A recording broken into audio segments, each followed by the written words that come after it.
I really have been a product of Title IX, from competing in high school and college to going on to serving as a basketball coach when Title IX was introduced, and then moving from Penn State coaching to the University of Connecticut, where I was involved for 11 years, and then becoming one of only 11 women in 1993 at the University of Hartford. So it's been exciting, but not exciting enough for a woman who really advocates for equitable opportunities for our young women.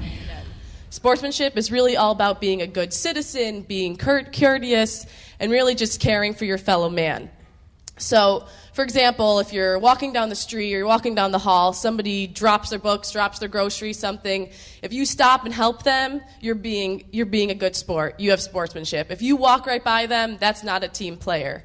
Okay? Also, when you get a job and you have to train people who are younger than you, that's being a good sport and a good teammate. If you're somebody who only cares about your individual success and doesn't care about teaching or mentoring anyone, you're a bad sport. Other things. In class, if you're texting during class or this presentation, or if you're not paying attention to us, that's a bad sport. That's bad sportsmanship. And let me just tell you, people with bad sportsmanship, they don't go far. People who do all the right things and go out of their way to do the right thing, those are the leaders, those are the role models, and those are the ones that are going to be taking your positions on teams and your spots and jobs.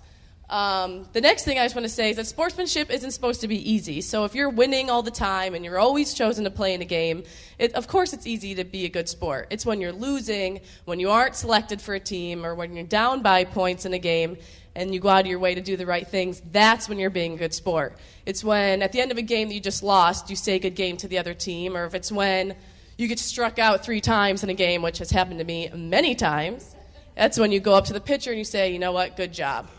How easy could it have been for Latasha to tell a small tale and make it to the next round knowing that she had never cleared that jump?